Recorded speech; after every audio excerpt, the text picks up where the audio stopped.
December থেকে জুনের মধ্যে জাতীয় নির্বাচন, জাতির উদ্দেশ্যে ভাষণে প্রধান উপদেষ্টা বললেন, পরাজিত শক্তির বড় হাতিয়ার গুজব, ঐক্য দিয়ে রুখিয়ে দেওয়ার আহ্বান। ৭১ হত্যাযজ্ঞের সহযোগীরা এখন গলা ফুলিয়ে কথা বলছে, ইতিহাসকেও বদলাতে পারবে না বললেন মির্জা ফখরুল। নির্বাচন পেছাতে ষড়যন্ত্রের অভিযোগ বিএনপি নেতাদের। এবং প্রিয়জনের সঙ্গে ঈদ উদযাপনে বাড়ির পানে নগরবাসী, দ্বিতীয় দিনেও ট্রেন বাসে স্বস্তি, ছুটিতে যৌথ বাহিনীর টহল তল্লাশি আরও বাড়ানোর ঘোষণা স্বরাষ্ট্র উপদেষ্টার।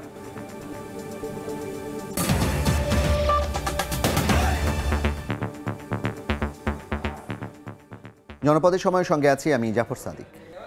চলতি বছর ডিসেম্বর থেকে আগামী বছর জুনের মধ্যেই নির্বাচন হবে জানিয়ে প্রধান উপদেষ্টা ডক্টর মোহাম্মদ ইউনূস বলেছেন, আগামী নির্বাচন হবে ইতিহাসের সবচেয়ে অবাধ, সুষ্ঠু ও গ্রহণযোগ্য। সন্ধ্যায় জাতির উদ্দেশ্যে ভাষণে তিনি বলেন, পরাজিত শক্তির বড় হাতিয়ার গুজব, সামগ্রিক ঐক্য দিয়ে তা রুখে দেওয়ার আহ্বান জানান প্রধান উপদেষ্টা। ইতোমধ্যেই যারা হত্যাকারী হিসেবে বিশ্বের কাছে স্বীকৃত, তাদের বিচার এদেশের মাটিতেই হবে বলেও জানান ডক্টর মোহাম্মদ ইউনূস। আশ্বস্ত করে বলতে চাই, যারা গণহত্যায় জড়িত ছিল, যারা নির্বিচারে মানুষ হত্যা করেছে, যারা ইতোমধ্যে হত্যাকারী হিসেবে বিশ্বের কাছে স্বীকৃত, তাদের বিচার এই দেশের মাটিতে হবেই। প্রিয় দেশবাসী, আপনারা জানেন, অন্তর্বর্তী সরকার দায়িত্ব নেবার পর থেকেই গণমাধ্যম ও সোশ্যাল মিডিয়ায় গুজবের যেন এক মহোৎসব চলছে। দেশকে অস্থিতিশীল করার জন্য একের পর এক মিথ্যা তথ্য ছড়িয়ে দিয়ে জনগণকে বিভ্রান্ত করার চেষ্টা চলছে। যতই নির্বাচন কাছে আসবে, এর রূপ আরও ভয়ঙ্কর হতে থাকবে। কারা এর পেছনে আছে, কেন আছে, তা আপনাদের সবারই জানা আছে। আমরা এই গুজব ও মিথ্যা তথ্যের প্রচারণা রোধ করতে জাতিসংঘের সহযোগিতা চেয়েছি। জাতিসংঘের মহাসচিব এর মোকাবেলায় আমাদের সহযোগিতা করবেন বলে আশ্বাস দিয়ে গেছেন। দেশবাসীকে আমি স্মরণ করিয়ে দিতে চাই যে জুলাই অভ্যুত্থানের প্রথম পর্ব সফলভাবে সমাপ্ত হয়েছে। প্রথম পর্বের সমাপ্তির মধ্য দিয়ে অভ্যুত্থানের দ্বিতীয় পর্ব শুরু হলো। সবসময় মনে রাখতে হবে, আমরা কিন্তু যুদ্ধাবস্থায় আছি।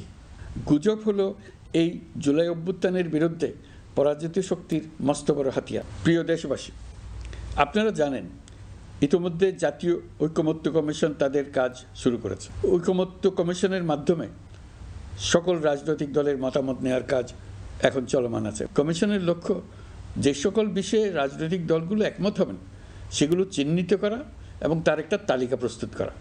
যে সকল দল এতে একমত হয়েছেন তাদের স্বাক্ষর নেওয়া। এই তালিকাটাই হবে জুলাই চার্টার বা জুলাই সনদ। আমাদের দায়িত্ব জাতির সামনে পুরো প্রক্রিয়াটা স্বচ্ছভাবে তুলে ধরা এবং প্রক্রিয়া শেষে নির্বাচনের আয়োজন করা। নির্বাচনের ব্যাপারে আমি আগেও বলেছি, আবারও বলছি, এবছর ডিসেম্বর থেকে আগামী বছরের জুনের মধ্যে নির্বাচন হবে। আমরা চাই আগামী নির্বাচনটি বাংলাদেশের ইতিহাসে সবচেয়ে অবাধ, সুষ্ঠু ও গ্রহণযোগ্য নির্বাচন হবে। এই জন্য নির্বাচন কমিশন সব ধরনের প্রস্তুতি নিতে শুরু করেছে। রাজনৈতিক দলগুলো ব্যাপক উৎসাহ উদ্দীপনায় নির্বাচনের জন্য তৈরি হতে শুরু করবে বলে আশা করছি। মুক্তিযুদ্ধে যারা হত্যাযজ্ঞে সহযোগিতা করেছে তারা এখন গলা ফুলিয়ে কথা বলছে বলে মন্তব্য করেছেন বিএনপি মহাসচিব মির্জা ফখরুল ইসলাম আলমগীর। অনেকেই মুক্তিযুদ্ধকে ভুলে যাওয়ার চেষ্টা করছে অভিযোগ করে তিনি বলেন, ইতিহাস কেউ বিকৃত করতে পারবে না। মহান স্বাধীনতা ও জাতীয় দিবস উপলক্ষে আলোচনা সভায় কথা বলেন মির্জা ফখরুল। বিএনপির ক্ষমতায় যাওয়া আটকাতে নতুন প্রকল্প হাতে নেওয়া হয়েছে কিনা এমন প্রশ্ন তুলেছেন নেতারা।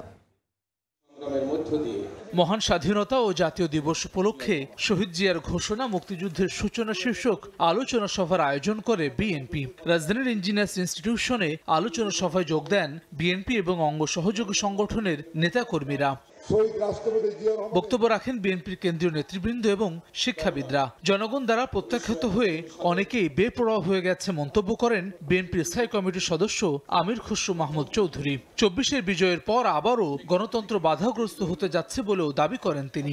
অনেকেই প্রত্যাখ্যিত হয়ে গেছে, যেই জন্য বেপরোয়া হয়ে উঠছে, কিন্তু আমাদেরকে আমাদের রাজনীতি থেকে সরে দাঁড়ানো যাবে। বিএনপির রাজনীতি জনগণের আস্থার রাজনীতি। প্রধান অতিথির বক্তব্যে বিএনপির স্থায়ী কমিটির সদস্য ডক্টর খন্দকার মোশাররফ হোসেন বলেন, সংস্কার এবং স্থানীয় নির্বাচন সহ নানা কিছু সামনে এনে জাতীয় নির্বাচন পেছানোর ষড়যন্ত্র চলছে। নানাভাবে উছিলা সৃষ্টি করা হচ্ছে। যেমন নির্বাচনের আগেই কেউ কেউ চাচ্ছেন সংস্কার সাধন শেষ করে তারপরে নির্বাচন হবে। কোনো সংস্কারই কোনো একটি সরকারের পক্ষে সমাপ্ত করা সম্ভব না। আলোচনা সভায় সভাপতিত্ব করেন বিএনপি মহাসচিব মির্জা ফখরুল ইসলাম আলমগীর। পাকিস্তান গণহত্যার জন্য এখন পর্যন্ত ক্ষমা চায়নি উল্লেখ করে অনেকেই মুক্তিযুদ্ধকে ভুলে যাওয়ার চেষ্টা করছে বলে অভিযোগ করেন মির্জা ফখরুল। বলেন, যারা হত্যাযোগ্য সহযোগিতা করেছে তারা এখন গলা ফুলিয়ে কথা বলছে। পাকিস্তান সেনাবাহিনী সেই হত্যাযজ্ঞ করেছিল, তার জন্য আজ পর্যন্ত কিন্তু ক্ষমা চায় নাই।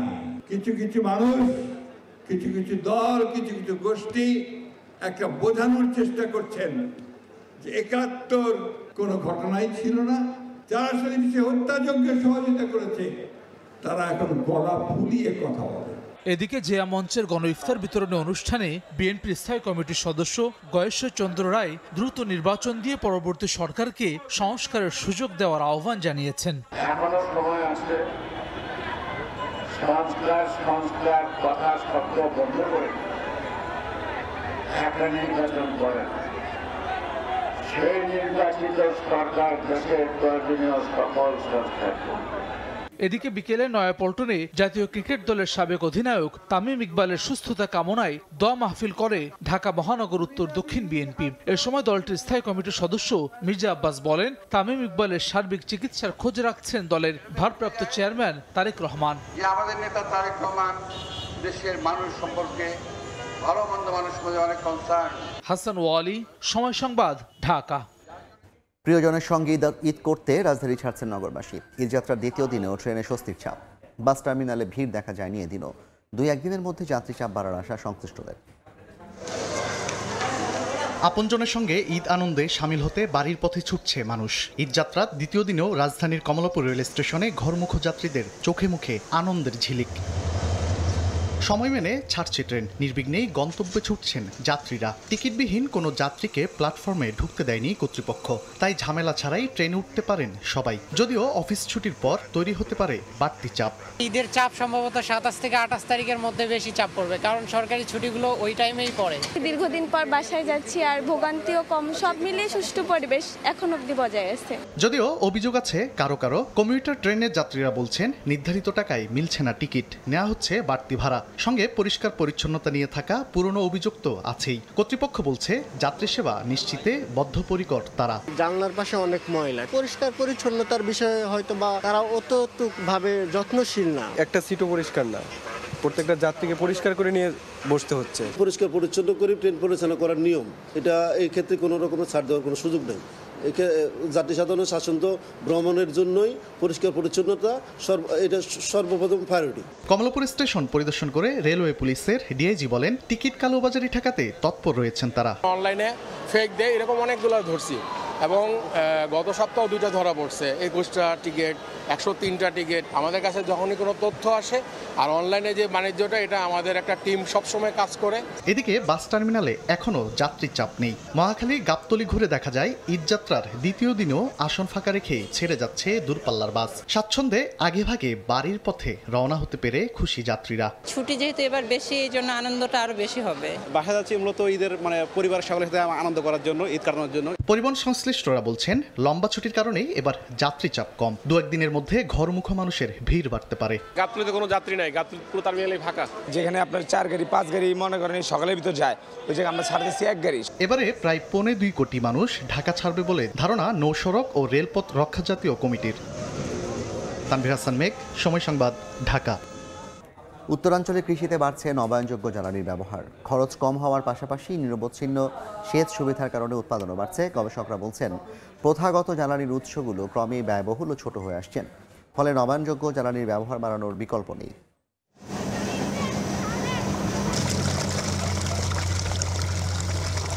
রংপুরের বদরগঞ্জ উপজেলার লোহানীপাড়া গ্রাম। গেল 8 বছর ধরে এখানকার কৃষকরা সেচ দিচ্ছেন সৌরবিদ্যুৎ দিয়ে। জানালেন, ডিজেল কিংবা বিদ্যুৎ চালিত সেচ যন্ত্রের তুলনায় খরচ অর্ধেক। এছাড়াও লোডশেডিংয়ের ঝামেলা না থাকায় সেচ দেওয়া যায় সময় মতো। শুধু রংপুর ও ঠাকুরগাঁওয়ে সোলার ইরিগেশন প্রজেক্ট থেকে বিদ্যুৎ উৎপাদন হচ্ছে 39.28 মেগাওয়াট। পানি যখন দরকার সকলে পানি দেয়, এটাতে আমার খরচাও কম। বিদ্যুতের খরচ একটু বেশি, বিদ্যুৎ সময়তে থাকে না, এই যায় আসা করে যাওয়া আসা করে, তার থেকে এটা খুব সুন্দর চলে। বর্তমানে দেশে প্রাকৃতিক গ্যাস থেকে 39.62% বিদ্যুৎ উৎপাদন হচ্ছে। বাকি বিদ্যুৎ আসে কয়লা, হেভি ফুয়েল অয়েল, ডিজেল ও ক্যাপটিভ পাওয়ার থেকে। এর মধ্যে শুধুমাত্র 4.99% আসে নবায়নযোগ্য জ্বালানি থেকে। কস্ট বলেন বা এনভায়রনমেন্ট ফ্রেন্ডলি সব দিক থেকে আমাদের এটা অন্য কোনো আপাতত অন্য কোনো সেকেন্ড কোনো অপশন নাই আর কি রিনিউয়েবল এনার্জি। গবেষকরা বলছেন প্রথাগত জ্বালানির উৎসগুলো ক্রমেই ব্যয়বহুল ও ছোট হয়ে আসছে, ফলে নবায়নযোগ্য জ্বালানির ব্যবহার বাড়াতে হবে। ন্যাশনাল গ্রিড থেকে যে বিদ্যুৎটা আমরা পাচ্ছি পার ইউনিট কস্ট, সেটার চেয়ে প্রায় দেখা যাবে যে 50 থেকে 60% আমাদের কমে আসে। তিস্তা, পঞ্চগড় ও গঙ্গাচড়া, রংপুর বিভাগের এই 3টি সোলার পার্ক থেকে বর্তমানে বিদ্যুৎ উৎপাদন হচ্ছে 238 মেগাওয়াট। নাজমুল ইসলাম নিশাত, সময় সংবাদ, রংপুর। বাজার দরের খবর।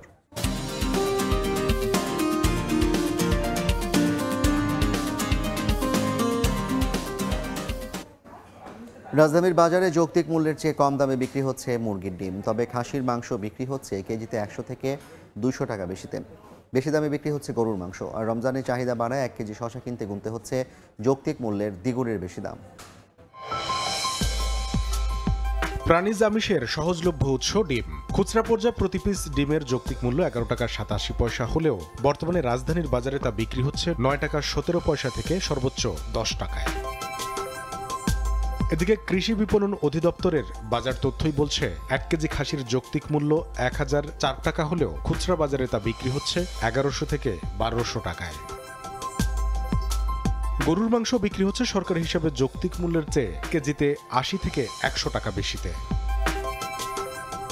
রমজানে চাহিদা বাড়ায় শসা বিক্রি হচ্ছে 60 থেকে 100 টাকা কেজি দরে, অথচ কৃষি বিপণন অধিদপ্তরের হিসাবে এর যৌক্তিক মূল্য 35 টাকা। ইফতারের অন্যতম অনুষঙ্গ বেগুনি বানাতে দরকারি বেগুনও বিক্রি হচ্ছে যৌক্তিক মূল্যের চেয়ে দ্বিগুণের বেশি দামে। প্রতি কেজি খেসারি ডালের যৌক্তিক মূল্য 92 টাকা 61 পয়সা হলেও রাজধানীর খুচরা বাজারে তা বিক্রি হচ্ছে 100 থেকে 120 টাকায়। তবে যৌক্তিক মূল্যের চেয়ে বেশ কমে বিক্রি হচ্ছে দেশি শুকনা মরিচ। কামরুল হাসান সবুজ, সময় সংবাদ, ঢাকা।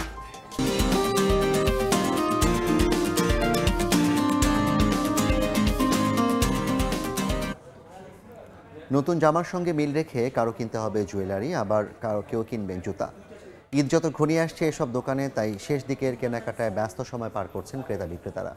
পরিবারের জন্য কেনা শেষে অনেকেই আবার নিজের জন্যও কিনছেন পছন্দের পোশাক। ঈদে নতুন পোশাকের সঙ্গে মিলিয়ে নারীরা খুঁজছেন ম্যাচিং জুয়েলারি। বিক্রেতারা বলছেন রমজানের শেষ দিকে জুয়েলারি ও জুতার দোকানে ক্রেতা চাপ বেশি থাকে। এই ভিড় চাঁদরাত পর্যন্ত থাকবে বলে তাদের প্রত্যাশা।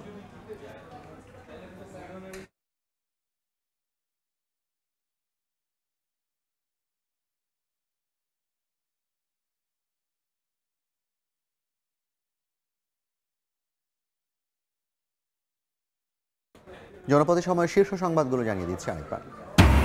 ডিসেম্বর থেকে জুনের মধ্যে জাতীয় নির্বাচন, জাতির উদ্দেশ্যে ভাষণে প্রধান উপদেষ্টা বললেন পরাজিত শক্তির বড় হাতিয়ার গুজব, ঐক্য দিয়ে রুখে দেওয়ার আহ্বান। ৭১ হত্যাযজ্ঞের সহযোগীরা এখন গলা ফুলিয়ে কথা বলছে, ইতিহাস কেউ বদলাতে পারবে না বললেন মির্জা ফখরুল। নির্বাচন পেছাতে ষড়যন্ত্রের অভিযোগ বিএনপি নেতাদের। এবং প্রিয়জনের সঙ্গে ঈদ উদযাপনে বাড়ির পানে নগরবাসী, দ্বিতীয় দিনেও ট্রেন বাসে স্বস্তি। ছুটিতে যৌথ বাহিনীর টহল তল্লাশি আরও বাড়ানোর ঘোষণা স্বরাষ্ট্র উপদেষ্টার।